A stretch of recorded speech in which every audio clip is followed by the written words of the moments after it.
بەڵێ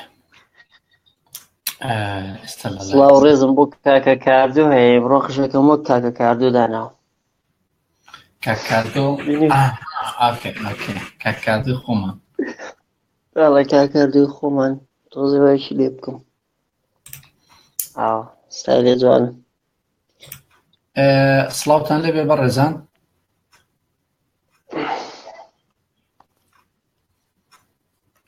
خۆشەویستان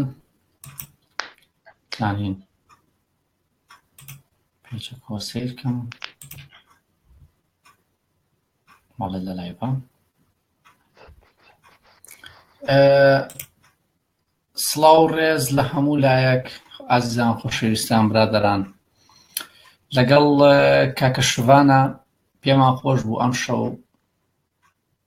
کەمێک بە کورتی پێم وابێ لەسەر بابەتی ئەخلاق قسە بکەین جا کاکە شوانجان من سڵاو لە بەڕێستان کاگارام هەموو لایە بەخێر بێن کاک خۆشیری بەڕێز بورن ئەگەر کۆمنتێ نەبینین کاکە شوانجان فەرموو بەڕێزی کاک پێشەوە سوپاست دەکەم زۆر خۆشحاڵم ئەمڕۆ لەگەڵتانم بەڕاستی من ناتوانم کۆمنتەکان بخوێنمەوە لەبەرەوەی تەنیا هەر لە ئەپلیکیشنەکە هاتمەتە ژوورەوە بە هەر حاڵ ئەمێ دەست پێ بکەم بە مقەدیمەیەک پێشەوەی بچمە ناو بابەتەکەەوە باسی ئەکادیمی بکەم ئەکادیمی چییە و غێری ئەکادیمی چییە ئەکادیمی ئەگەر کاتێ باس شتێککە یەکسەر خەڵک بیری بۆ شەهادە ڕۆیان بۆ شتێ ڕوا لەوەیە شەهادەش پرەنسیپێ بێ لە پرەنسیپەکانی ئەکادیمیەت بەڵام ئەکادیمی ئەوەیە زیاتر بچیتە ناو تەفاسیلەوە شتەکان نییە بە شتەکان بە حەقایقی علمی بدۆزیتەوە یان یا بە دیراست یا بە تەجروبە پێناسە بکەیت بۆیە ئەخلاق بۆی ئەکادیمیەن بیزانی چییە من پێت ناڵێم بڕۆ کتاب و ئەو کتابە و کتاب بخوێنەوە بەڵام ئێستا لە گوگڵ بە زیاد بێ کە بەڕاستی ئەبێ ناوی بنین خوای معلومات گوگڵۆس ئەتوانی بڕۆی لە ویکیپیدیا لەسەر بابەتی ئەخلاق شتێ بخوێنیتەوە کە بە ئینگلیزی ئێتیکسی پێڵێن لە کەلمەی ئێتیک لە یۆنانیەکانەوە هاتووە لە ئەغریقیەکانەوە هاتووە تۆزێ لە بابەتی بخوێنیتەوە جا ئەخلاق پەیوەندە بە بەشەرەوە هەر بۆیە ئەمێ پێشتر وەکەوەی کە ینی کە علمیەن مەلموسە ئەوەی کە بە علمیەن دانراوە ئەوەی کە بەشەر کاتێ کە بوونی هەبوو پێشتر لە کەهفە ژیاوە واتە لە تەنەڵس لە کەهفەکانە کە ژیاوە پێشتر لەسەر ڕاو ژیاوە ئەوانەی شەتوانین بدۆزینەوە کە ئەوەش علمیەن کەشف کراوە کە جمجمەی بەشەرە دۆزرێتەوە لە ناو کەهفەکان مەتریاڵیان هەبووە واتە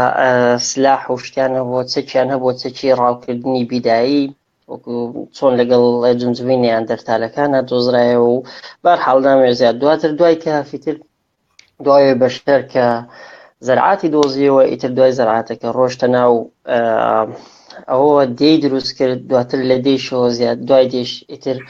شار دروست بوو دوای شاریشی تروا خەریکە ناتیحەت سەحاب دروست دەبێت و کۆمەڵێشت کە شاریش دروست بوو خۆت شەزانی یعنی خۆتانش باش شەزانن کە بەشەر ئەوەی هەیە بەشەر ڕۆحی تەنافوسی هەیە ئیتر وای لێ هات لە شارەکانەوە ئەم شاری لەو خۆشتر دروستە کرد هەتا وەکو ئێستش خەریکن کۆمەڵگا و شار دروست دەکەن یەک لەو باشتر یەک لەو خراپتری تر بە هەر چۆنێ بێ دروستی یەکەم شار کە شار دروست بوو لەگەڵ یا کۆمەڵێک تەتەوری ئەوش کرا ینی تەتەوری لە علمی ئیجتیماعیشە کۆمەڵێک تەتەور دروست بوو بۆ ئەوەی ئەو تەتەورانە بخوێنیتەوە ئەوە باسێکە زۆرە ڕێگرێ ئەتوانی بڕۆی کتابەکان جان جاک ڕۆسۆ و جان لۆک و ئەو کە فەیلسوفەکانی علمی ئیجتیماع بخوێنیتەوە بۆی لە دیدی ئەوانیشەوە بزانیەوە چۆن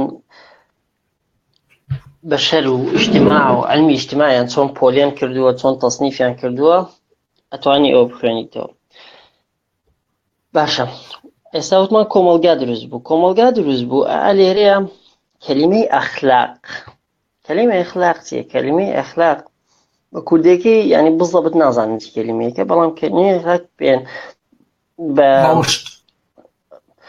ڕەوشت سلوکە بە عەرەبی سلوکیان بە ئینگلیزی مۆراڵە، بەڵام کەلیمەی ئێتیکس بەداخەوە من نازانم چی وشەیەکیان بۆ داتاشیوە. بە هەر حاڵ باز ئەوەی هین ناکەم، بەڵام لە هەموو کۆمەلگایەکە کەلیمەی ئەخلاق بە شێوەیەکی باش هاتووە، واتە بە کۆمەڵێ ڕەوشتی باش هاتووە. ئەتر سیرەکەی کۆمەڵێک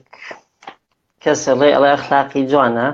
بەڵام یعنی سەرڵێ بە ئەخلاقاڵێن سێرکی ڕەوشتی جوانە. ئیتر وای لێ هاتووە بە ئەخلاق بە کەلیمێکی باش هاتووە بۆ ئەوەی دەفنیشنی واتە تاریفی هەڵس و کەوتی مرۆڤەکان بدە. لێرەدا کەلیمەی ئەخلاق جوانی یاخود ئەو کەلیمە جوانە لە کۆمەلگاکانە یان لەو شارانەیە کە بەشەر دروستی کردۆن، لە بەشەر دروستی کردو و بەشەر منافەسەی کردو لە بین یەکترا بۆی ئەوە بێت بۆ ئەوەی باشتر بن. ئەتوانی بڵێ تعریفی کۆمەڵێ سلوکی جیاوازەکە. بۆ نمونە کەسێک لە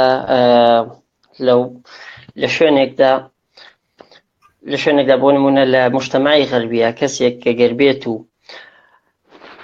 با بڵێن لە مەوعیدا دوا بکەوێ، با بڵێن کەسێک کە درۆزن بێ، کەسێک کە وابێ پێڵێن ئەخلاقێکی ناشینیە، بەڵام کەسێک کە گەر بە پێچەوانەوە بێ پێڵێن بە ئەخلاقە. لەو کۆمەلگای خۆمانشا بە کۆمەڵی پرەنسیپتر بێ ئەخلاق و بە ئەخلاقی پێڵێن، ئەوە دواتر دێمە سەری. ئێستا ئەم خاڵە گرنگەی کە ئێستا ئەمەوێت لەسەری قسە بکەم، ئەویش عەرەبی پێڵێن ڕەبط الدین بالئەخلاق. واتە چی ڕەبط الدین بالئەخلاق؟ بەتایبەت بەڕاستی ئەزانی چۆنە کاکە پێشەوەی بێمە ناوە مەحتەوا، زۆربەی کات لە کۆمنتەکانە ئەنووسرێت و هینەکرێت کۆمەڵی خەڵکەڵی کاکە ئەفکار خۆت بۆ خۆت هەڵگرە، بۆچی دابەزیتە سەر کۆمەلگای ئیسلامی یان دینی ئیسلامی یان کۆمەڵێشت. کاکە بۆیە دابەزم لەبەرەوەی هەر دەماڵێک مزگەوتێکی لایە هاوارە کاتە سەریانە، ئەگەر تۆ خۆت وسکت بی منیش وسکتە بم، کەوابوو تۆ داوای شتێ لە منەکەی خۆت تەطبیقی ناکەی، بۆیە منیش تەناولی یان با بڵێن ئەوە دینی ئیسلامم لەبەرەوەی کۆمەلگاکەی من پێویست ناکا و دینی تێ بمێنێتەوە. لێرەیە ڕەبط الدین باسی ئیسلامەکەین. ئیسلام لەبەرەوەی کۆمەلگاکەی من موسلیمە. ئەخلاقی ئیسلامی چییە؟ لە قورئانە هاتووە ئەڵێ وئینەکە لەعەلا خولق عەظیم، واتە هەی محەممەد تۆ ئەخلاقێکی زۆر بەرزت هەیە. بۆچی باسی ئەخلاقی محەممەد دەکەم؟ لەبەر ئەوەی بە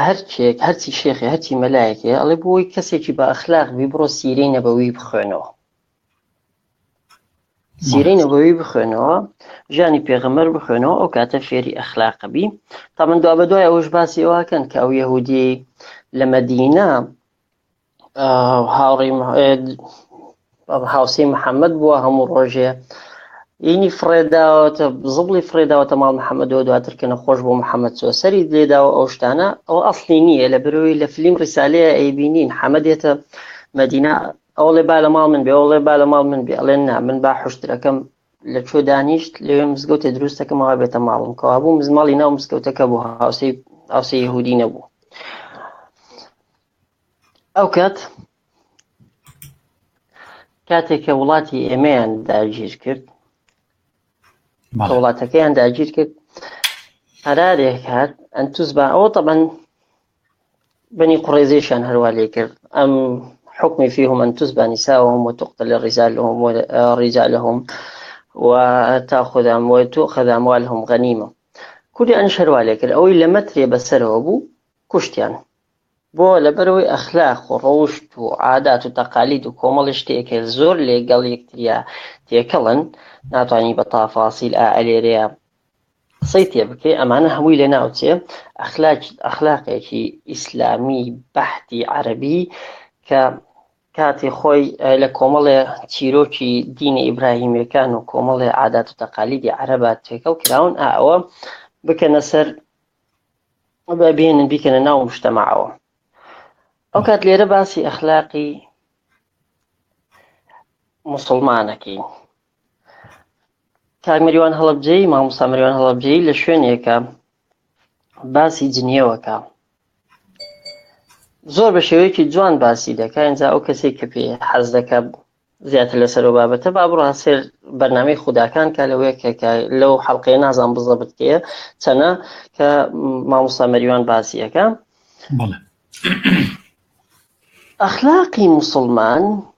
ڕەبتە بە ناوگەڵیانەوە. هەر بۆیە سێرەکەی کەسی موسڵمان ئەخلاق گەیشتووە قسەشەکەی بۆ بۆیە کورد گەورەترین کێشەی ئەوەیە کە باسی ئەخلاقەکرێت تەنها فکری لای ناوگەڵی مێینەیە. ئەو کاتە بۆیە سێرەکەی پابڕین لە مزگەوتەکانەوە دەست پێ بکەین. هاوارەکەن ئەلمانیەت واتە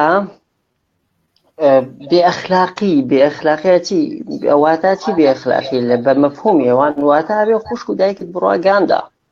داوای لێبوردنەکەم بۆ فازانە بەڵام هەیە.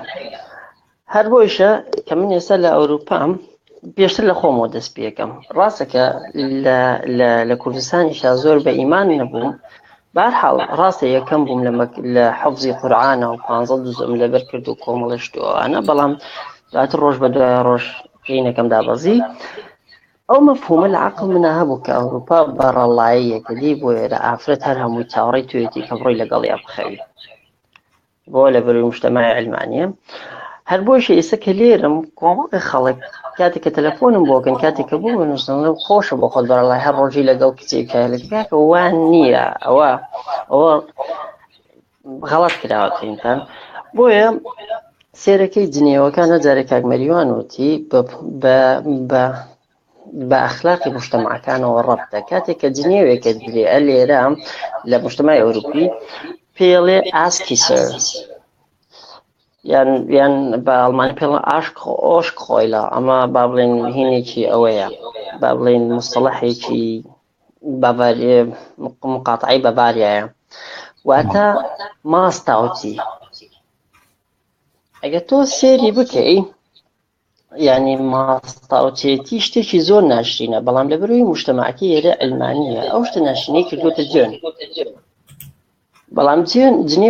جنێو لە وڵاتی ئیسلامدا ڕەبتە زۆر بە داوای لێبوردنەوە کە ئەم قسەی دەکەم بە قوزی خوشک و دایک و ئەوانەوە، بەڵام بە شەرتی ئەوان کە هیچ زەمبێکیان نییە. کەسێک کە ڕۆشتی ناشرینی کردووە جنێوی پێدەی بۆچی نەوە ئەو شتانە دێت. ئەمە لە لای جنێوە. با بینە سەر شتێکی تر کە زۆر باوە لە ناو مجتەمەعی موسڵماندا کە ئەویش دووڕوویە. دووڕووی کاتێک کە سێرەکەین زۆربەی کات سێ کورد، سێ عەرەب، سێ تورک، سێ موسڵمان بەیەکەوە دائەنیشن، دانیەکیان ڕوا بۆ سەر ئەو دوانەکەی تر بە خراپە باسیەکەن. ئەمەش لە ئەخلاقی محەممەدەوە هاتووە. چۆن؟ لە سیری نەبەویە ئەگەر بڕۆی بیخوێنیتەوە بنووسە، هەر لە گۆگڵ کاکە من پێت ناڵم بڕۆ کتاب بڕۆ لە گوگڵ بنووسە ئیسلام نوعیم بن مەسعود. نوعیم بن مەسعود چێ بوو؟ نوعیم بن مەسعود کابرایەک بوو با بڵێن منافقترین کەس بوو لە ناو قوڕێشە. هاتووتی یا رسول الله إني أعلن إسلامي وما يعلم قومي بإسلامي وما يعني بهر حاول طبعا ترجمة كم يستأكد إن كم نصاكم لبيشني بوي بباشي بخير موا عليه هاتم ببما مسلمان يا رسول الله. أما لا حرب غزوي خندقة هاتم ببما بلا قومكم نازان بومة مسلمان اتر عليه عليه هون علينا يا نوعين فالحرب خدعة وأتاتي وأتا شتيك مان بوبك عليه اطلب مني ما شئت لواتا شتيك مان بوبك أمري بيك براني فاقك رسول الله إنك لعلى خلق عظيم. أمر بكسيك عليه برو للاي بني قريظة بلي قريش دجي اوي قريش واي بوي بيني باشە بینی مسلمان و بینی کافرەکە بینی قوڕیش و بینی قوڕیزت تێکدا کەوابوو ئەخلاقی محەممەدی ئەخلاقی محەممەدی دووڕویشی تێیە بە شانازی شەوە باسیەکەن ئەمیش شتێکە لەوانە یەکێ لە شتەکانی کە لە قیمەی بێ ئەخلاقی منەی بینم لە کاتی دیبیتکردنی مسلمان لەگەڵ غیری مسلمانیان دیبیتکردنی مسلمان لەگەڵ مسلمان خۆیایە ئەخلاقێکی زۆر استفزازیان هەیە چۆن کاتێ لەگەڵ یا قساکەی خۆی طبعا ئەلێرەیە نامێ بچمە باس ئەوەی کە چۆن عقل چۆن ئیشەکە چۆن مەوجات چۆن دەڕا ئایۆنات سۆدیۆم لە ناو ئایۆناتی سۆدیۆم یا ئاسکارەبایی دێنێتەوە با سلسلەی ئەفکار چۆن دروستە بێت ئەوان یەکسەر نییە حیجەیەکت بۆگەن ئیستفزازت بۆگەن باسی شتێکی یەکسەر دەڵێ کام کتاب بوو کام ئاەت بوو کام ئەوە بوو نووسەرەکەی کێیە کاکە شوبانجان ئەنجا لێرە شاکێشە چییە هیلاکتەکە بۆی کە داوای بەڵگەت لێەکە ئەگەر بێت و بەڵگەکەی بۆ بهێنیت هیچ لە مەسەلە ناکۆڕێ یەک میکیاجی جوانی ئەکات بۆیە ئێستا من بەڕاستی زۆر بێتاقەتم لەوەیان من کە کەسێکە شتێک ئەڵێم پێمەڵێت بەڵگە چییە هەموو جارە پێ ئەڵێم بۆت هێنم بەس ئایا ئەگەر بەڵگەکەت بدەمێ سەرچاوەکەت بدەمێ تۆ ئەڵێ چی قسەی نامێن یعنی ئەخر ئەوەیە بۆ هیلاکم ئەکەیت خۆ من قسە لە جیرفانی خۆ دەرناکەم بەڕاستی کاکە پێشەوە ئاخە ئەمیش نییە ئەمیش بابەتێکە هەر ینی نییە ئەڵێ ئیدا ذهب الأمم هەر قسەی هەموو خۆتی ذهب أخلاق الأمم ذهب نعلي إن الميزان التفاضل الصحيح بين الأمم والشعوب هي الأخلاق فإذا ذبل بجدي سلبي مني بازيار لسري أنهم أخلاقي شانوايا يعني تو باسي بابتي جورو جراني بوبكا سيري مضموني بابتكد ناكا بۆ ئەوە کە ئەگەڕێ کە چۆن نییە نەخت لێ بگرێ نەقدی بەنایش نا بۆ ئەوی نەقدێکت لێ بگرێ لەو نەقدەیە تۆنیە لەو دقەیە سلسلەی ئەفکارت تێکچێ لەبەرەوەی کاکە هاتنە لایڤ و قسەکردن لە لایڤ و یان لە بەرنامەیە ئەمە خۆی بۆ خۆی جورئەتیەوێ یعنی من ئێستا کاکە بگەڕێمەوە سەر یەکەم لایڤ هەتاوەکو ئێستا سێرەکەم کاکە فەرقێکی زۆر هەیە ینی پراکتسم نەبووە ئەوم نەبوو بە ئیستەی شوڵم من کەسێکی فەسیح نیم لە لایڤە یاخود لە هەموو کەسێوە تەبعی بەشەریەت وایە ئەمانە ڕێک سلسلەی ئەفکارت تێکەدا ئەوەی کە سلسلەی ئەفکار تێگا جمهورەکەی تریشی لەبەر ئەوەی کەسانێکن بە هەمان ئەخلاق و هەمان مۆڕاڵ گەورە بوو نە یەکسەر سێرەکەن بابە جوابی پێ نەبوو یان ئەو وای لێ کرد ئەو وای لێ کرد بە کۆمەڵی قسەوانە بەڵام لە هەمان کاتێک کە خۆیان سێر کە قساکەنەوە عولەما کەشفی کردووە عولەمای ناسا کەشفی کردووە کە ئەوە وایە کام عالمیان لە کام کتێبدا لە کامان شتا یان ێزانی چۆنە وەکو پێشتریش باسم کردووە نە ئەمریکم بۆ هاتووە بە منەڵێ بە ئینساف بۆ مقلد مەبە بە ئینساف بۆ مقلد نەبە بەڵام خۆیان بئینصاف و مقلدن بەرحاڵ بازیار هەرچیاڵە نەقڵە هەیەە نەقڵە هێناویانە تەقلیدا بالضبط ینی ئەوەی کە بە تۆی ئەڵێ ئەبێ بەخۆی بڵێ سەرەتا بەڵێ لەبەرەوەی ئێمە هەردووکمان یاخود کۆمەڵە کەسی تێشکەنیە کۆمەلگای ئیسلامی دەژیاوە دواتر کە هیجرەتی کردووە دواتر کە کۆچی کردووە بۆ کۆمەلگای ئەوروپی هەنە شتێ مەلموسە دەبین دێت بۆ نمونە لێرەیە احترامی وەخت دەگیرێ لەلای خۆمان احترامی وەخت ناگیرێ ئەمیش لە فەرقی ئەخلاقیاتایە باشە لەلای ئێمە درۆ زۆر بە ئاسایی دەکرێت بەڵکو نییە هەنێ شتێک هەیە پێڵێن درۆی پاک و نازانم چی لێرە درۆ کەسێکی من بووزە بێسقەیە بێوعدی ئەمیش لە کۆمەلگای ئێمەیە هەیە وەکو پێشتر باسم کرد منافقی و دووڕووی لەم لاو لەولا ئەوش لە هەردوو کۆمەلگاکەیە ئەتوانم لێرە لەوەیە من کەسانی باشم توش بوو بێ لێرە کۆمەڵی کەسم توش بووە کەسی باسی ئەوەکەی نەکردووە کەوابوو کاتێکی کە من باسی یەکێ بکەم سێرەکەم خۆم شەرمەکەم لەلای خۆمەوە وسکتە بم باسی ئەوەیان ناکەم کەوابوو لەلای من بێشەرەفی و بێ ئەخلاقی گەیشتومەتە شوێنێک بێ ئەخلاقی کاکی من پێویست ناکە جارێتر تۆ بە من بنووسی تۆ قبوڵەکەی لەگەڵ خوشکت خۆتا بژیان قبوڵەکەی کەسێ بەری لە کەسێ بێ لەگەڵ خوشکەتا بخۆیان دایکی توابیان دایکی توابێ کاکە وانە لێرە کەسیان ئەخلاقی علمانیت ئەوە نییە ئەوە تۆ غەڵەت تێگەیشتوتە ئەخلاقش کاکە بەناوگەڵەوە ڕەبط نییە ئەخلاق واتە بەجێوە ئەکادیمیەکەی واتە دەربڕین ئەخلاق دەردەبڕێت لە چی ئەخلاق ئەوە ڕەوشت دەڕەبڕێ ڕەوشتت چۆن بێ فعلەکەت چۆن بێ ئەوە ئەخلاقتە ناوگەڵ هیچ حەقی بە ئەخلاق ئەوە نییە جا هەر وەکو پێشتریش پێتانم وت کاکە بڕۆنەوە ویکیپیدیاوە لەوێ بنووسن الأخلاق العلمانية أخلاقيات العلمانية واتا أخلاق علمانية باش بزانن چییە علەمای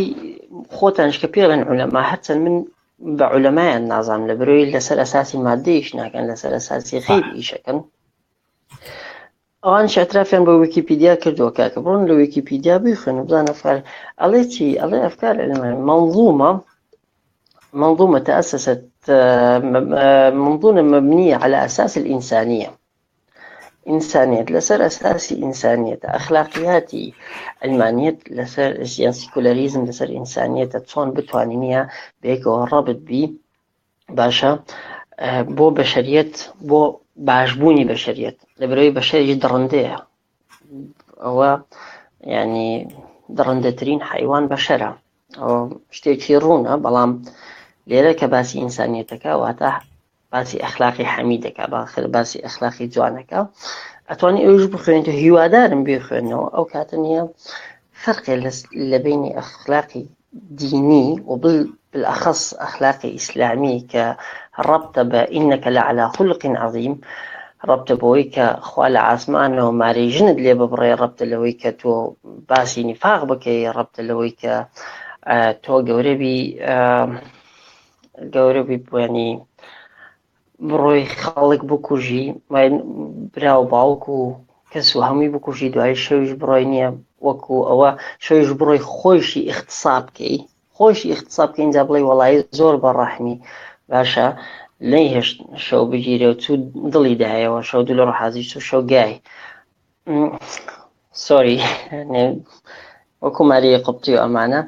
يعني أخلاق أوي اللي ربون منا قانوني كي تو تنانت أجر آفتي خوتي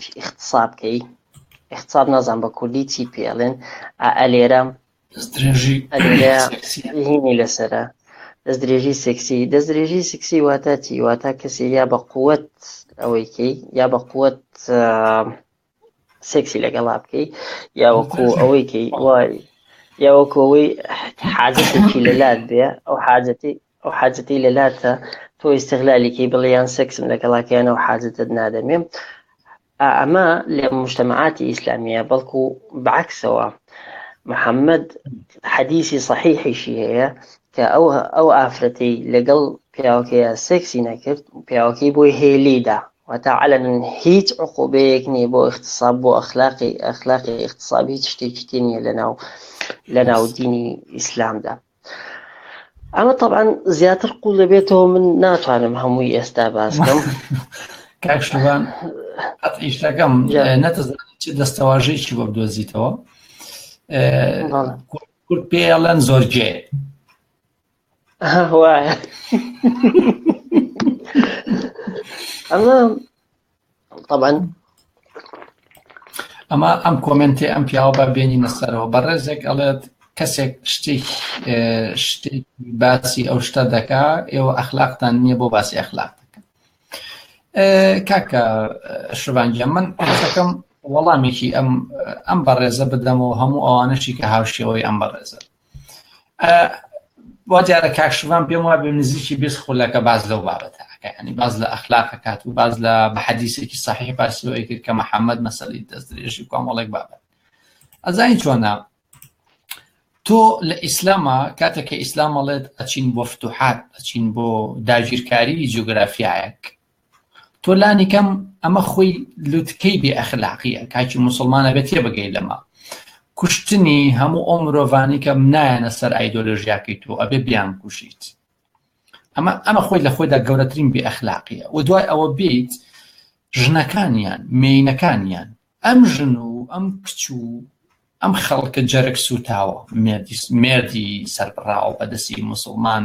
باوکی برای هەم لە هەمان کاتا تۆ بی دەست درێژی سێکسیان بخەیتە سەری بە ناوی حەڵاڵەوە کە گوایە ئەمانە چوزانم پاداشتی جەنگی مجاهیدانن و کۆمەڵێک شتی لەم بابەت ئەمە خۆی من هیوادارم ئەم کاکە محەممەد مەولودە کە ئێستا کۆمنتەکەیم هێنا سەر شاشە لەم ڕاستیەتە بگا و هیوادارم تۆ زەبیر بکەنەوە بەڵێ کاکە شوبان من حەزەکەم تۆ لە تەوەرەکەی خۆت دەرنەچی من ئەم لایڤم پێشکەشی جەنابەت کردووە بەس حەزم کرد لەگەڵ عەزیزی منی نانە ئاساییە ئەوە کەسێکە لە ئەزانی چۆن لەو ملیارەی کە ملیار و 500 هەزاری کە باسی یەکەن کە ئاوا لە مفهومی ئەخلاقی 500 ملیۆن لەو ملیار و 500 ملیۆنی کە ناقص یەکیکە منی لێ دەرکە ئێتر نازانم ئەوە ناقص 500 ملیۆنیش نییە مجموعەیەکە باشە بەهەرحاڵەوە ئەوە لێرەوە ناقص 2 باشە ئەمانە ئاوا لە مەفهومی ئەخلاق تێگەیشتوونە هەر بۆ ئەو کاکەیەش طبعاً وەکو باسمان کرد کۆمەڵێشت هەیە کە نیە ئینەکە عەلا خولق عەظیم بۆ نمونە ئەمرکردن بەسەر بڕین کە چۆن کەعب بن الئەشرەف سەردەبڕێ کە کاتێک کە مەکە ئەکرێتەوە بە مقدساتی خۆت درۆ بکەی واتە نیفاقی بتەنانەت بە احترامی مقدساتی خۆت نەگری تۆ مەکە بە مقدس دانی بەڵام بڵێ دەکەس هەیە ئەگەر توێنەوە مەکەوە ئەو دەکەسە لەو بە هەرینە لەبەری کاتمان کەمە باسی حەدیسەکە ناکەم بە تەفسیلە لەگەر خۆیان لەو تعلق و بستار الكعبە بیان کوژن ئەوە شێکی لەوانەی کە وحی بۆ نووسی و داوتی کاکە تو چۆن لەگەر قسەی خۆی گۆڕیان ئەمە درۆیە قسەی خۆتە ژنیشی کوشتووە لە مەکە ئەم ئینەکە لە عەلا خولق عەظیم ژنیشی کوشتووە لە مەکە و کۆمەڵێ ڕسوایی تر هەیە بەڕاستی ئەمە یعنی جینۆسایدە ئەمە جینۆسایدە ئەمە ئەگەر لەم کاتەیە هەوایە چۆن ئێستاکە لە ئەڵمانیا و لە نەمسا و لە سویسرا ئەم ئیشارەتە و کۆمەڵە ئیشارەتی سەلیبە شکاوەکەوانە مەمنوعە لەبەرەوەی هیتلەر جینۆسایدی کردووە ئێستاکە گەر محەممەد لێرە وایە بەو جەریمانی ئینەکە لە عەلا خولق عەظیم بەو ئەخلاق عەظیمی کە هەی بووە بە جینۆساید کرد لە قەڵەمەدرا بە هەر حاڵ هەر وەکو وتمان ئەم ئەخلاقانە ئەچێتەوە گەوین سۆ دیپ زۆر ئەچێتە ناو یعنی کە مناڵ بە قوڵە کاتێتە کە قوڵ دەبێتەوە کاتێککە مناڵ گەورە بێت لەسەرەوە ئەخلاقیاتە کەسێکی جەبان دەرەچێ کەسێکی زۆر ئەوە دەرەچێ کەسێکی تۆ بڵێت جەبان چی پێڵێن هۆڵی کەسێکی ترسنۆک دەرەچێ هەر بۆیە نمونەکە کە موسڵمان کەسێکی ترسنۆکە لە سەتانەوەتی وڵاتە موسڵمانەکان دیکتاتۆرین و کەسیش هەڵناسێتە سەر دیکتاتۆرەکانیان کەسێکی دز دەرەچێت موسڵمان دز دەرەچێت هەروەکو چۆن بینیمان لە 2003 کە زۆر دوور نییە زۆر باز دوور ناکەم کاتێکە ئەمریکا چۆن ناو عێراقەوە چۆن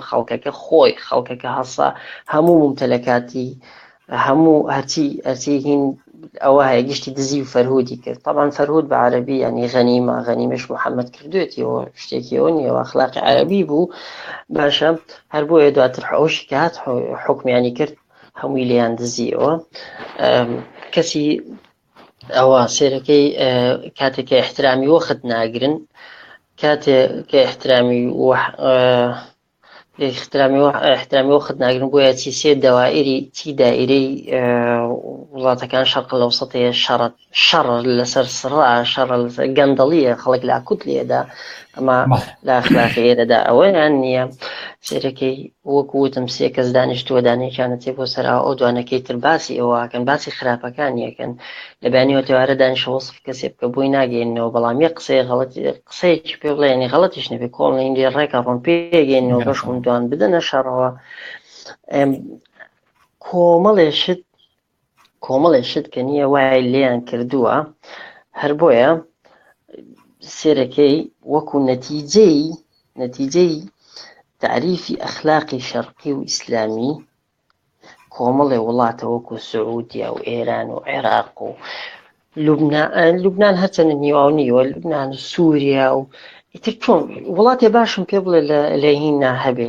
لە وڵاتی ئیسلامی بدرێت کە تۆزێ متەتەوەڕ بێ بە من مەڵێ ئیمارات هەتاوەکو ئێستاش خۆیان بینایەکیان دروست نەکردووە هەر هەمووی غەرب بۆ ینی دروستەکە تەنانەت مەتاڕەکان یانیش هەمووی هەندی و پاکستانی هەندێکان دروستیان کردووە بەڵام وەرە سێر ئەم حتا بە زۆر کراوە بە ئیسلام اینجا وەرە سێر ئەم بێ ئەخلاقانەکە کە بە دیدی ئەوان زۆر بێ ئەخلاقن لە ئەڵمانیا و لە ئەمریکا و لە ئوسترالیا و لەم وڵاتانی کە نییە بە پێشکەوت دروست لە قەڵەمەدرێن سێ بێ ئەخلاقیەکانیان کە نییە چەنێ احترامی وەختەگرن چەنێ احترامی بەشەرەگرن چەنێ احترامی ئەوە ئەگرن چەنێ احترامی یەکترەگرن بەجددی یعنی فەرقێکی زۆرە هەنێ بۆ ئەکادمی بۆ شتەکان بڕۆین خراپ نییە بۆیە پێتەڵێ ئەمینە بە عەرەبی خۆیان قسەیەکیان هەیە ئەڵێ العەصفور في اليد خير من 10 على شجرة کەوابوو خۆتان سێرێ دەلیلە ملموسەکان کەن کە لا ناو دەستانە وڵاتەکانتان چۆنە چەنێ دواکەوتووە زۆر لەوە باشترە کە بیر بکەیتەوە منەچم بۆ جەننەت و ئەو شتێ بۆ جەهەنەم شتێکی زۆر کۆمیدی ئێستا کەوتە بیرم کاتێ لەگەڵ یەکێکا قساکەی ئەڵێ ئەوروپا هەمووی بێ ئەخلاقە خوشک و دایکیانگانەدا ژنە گۆڕنەوە واکەن یان ئەمریکا ئەمانە واکەن هەمان کەس باسی ئەخلاقی لەلا بکە ئەڵێ وەڵڵاهی ئەو ئەوروپا و ئەمریکایە بزەبت 100% ئەخلاقی خۆیان موسڵمان نین بەڵام ئەخلاقی موسڵمانیان هەیە ئەمە بە ئینگلیزی پێڵێن کۆنداکتری ئەمە تەناقوز نازانم چی پێڵێن بە کوردی یەک نەگرتنەوە یەک نەگرتنەوەی ئەمە نییە ئەمە ئیزدیواجیەیە ئەمە ئینفیسام شەخسیە ئەمە کاتسترۆفە ئەمە مەساد من بەڵێ من یەک دقەیەک ئیزنت لێ وەرەگرم کاکە پێشەوە و یەک دقەیەتر دێمەوە ئەگەر کاتمان هەبێ ئەتوانین 10 دقە چەندێک تۆ پێت باش بێ بۆ خەڵکە باسی جوابی کۆمنت بدەینەوە من تا سەر ئاوەڕۆم و دێمەوە من تەواو سڵاوتان لەبێ ئازیزان چاوتان ماچەکەم ئەوە ڕاستی بێت تەوەری لایڤەکە لەسەر ئەخلاق بوو من لەسەر ئەخلاق هەمومان نەتوانین قسە بکەین بەڵام کاکە شوان پێم خۆش بوو لەسەر ئەو بابەتە ئەخلاقی قسە بکە دەستی خۆش بێ دۆزە جوانشی کردەوە بەهەرحاڵ من قسەیەکم نەماوە بە چاوەڕێی کاکشوانەکەم هەتا ئەوکویەتەوە بەڵام چەند کۆمنتێکە خوێنمەوە من دەستخۆشی لە هەموو برادرانەکەم کە هەموو بەڕێزانە کۆمنتیان کردووە ئەمە سیستەمێکی تازەیە کە من کۆمنتەکانە هێنینە سەرەوە و بە شێوازێکی ئیفێکتات ئەتوانین ئینتەرویوەکە وا پیشان بدەین کە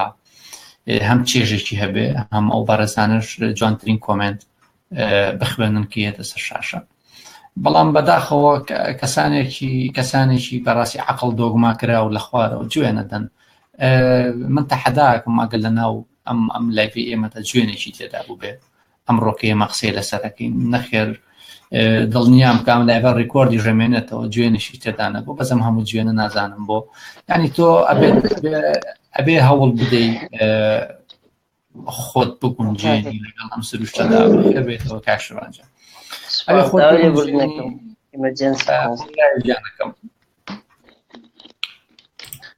کاکە فاتحیان من لە خزمەتتان قسانە چێ براک سەرچاو بەهەرحاڵ کاکە شوانجان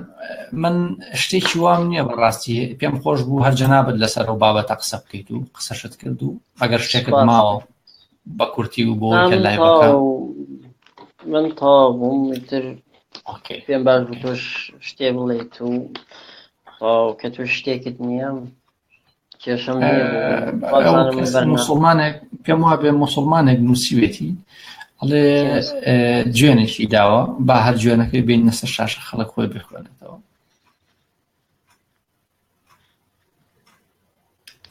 ڕفقا ئەتوانی ببینی کاکەشروان ئەچی ئەی دوو بۆ ناچی بۆ بۆرما بۆ جیهاد ئیتر بەرحاڵ ناناکاکەەوە بۆ هیچی تر نووسێتی نازانم جا بۆ ئێمە یاد بۆ بیریم ئەجا خۆی بابەتەکە جوانە ئەگەر گەرچی لەگەڵ ئێمە بێت یاخۆت لەگەڵ کەسێکی تری بێ ئێمە هیچ کێشەیەکمان نییە بەس ئێمە وەڵام هەیە بەڕاستی گەرچی نامانێ ئەم لایبە لەسەر ئەخلاق مەسەلەی بورمە ئەزانی چییە با لێریش شەکرێ بشکێنین هەر جارێ عەبدولحەمید باسیەکە وامان پێ بورما کاتی خۆی لەژێر ینی وەک خۆتان شتازانن ئەوە بووە لەژێر احتیلالی بەریتانی بووە اینجا بەریتانیەکان کاتی خۆی بەهین قانونێکیانە بوو پێنەوت divide rules بعربی پێڵێن فەرق تەسود واتە ملەتەکان جیاکەرەوە لە یەکتری جیاکەرەوە سیادەتیان لێیان نەخۆڕی بورماش قەزیەکە لەوێ قەزیەی موسڵمانێتی نییە قەزیەکە لەوێ قەزیەی قەومیە چۆن وەکو ئێمە ئێستا کورد و عەرەب و ئەو شتانە هەیە ئەوانیش وڵاتەکانیان کاتێک کە نەخشەی وڵاتانیان داڕشت کۆمەڵی خەڵکیان دانا بەیەکەوە چی لە شەرق لەوسەد چی لەو شوێنانەی کە لەژێر دەسەڵاتیان هەبوو دایانیان نەبووی شەڕکەن لەگەڵ یەکتریە کەسەوەکەی قبوڵ نەبێ بەریتانیەکان ببنە سەروەر بۆ نمونە پاکستانی لە هەند جیا کردەوە کشمیری لەو بینەدانا نەوتی هین پاکستانە نەوتی هین هندستان هەندە بۆ لەبەرەوەی وینستن چرچڵ ئەڵێ هەتاوەکو دین هەبێ هەتاوەکو تەخەلوف هەبێ احتیلالی شەبێ ئەوە چی نووسە جارێتە بێ و شەو نانا ئەو کاکەوە بزانم لەگەڵ مسلمانێکە تووڕە بۆ پێی و تووڕە بۆ جیهاد بۆ بۆرما بەڵێ ئەوسا حەزەکەم شتێک بڵێم نییە بۆ ئەو کەسانی کە زۆر بۆ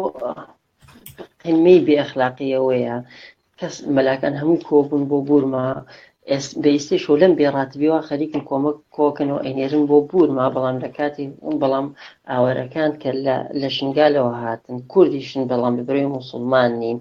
کەس یەک مەلا دەرنەچوو قسەیەک بکە ئەوەیە کەواتە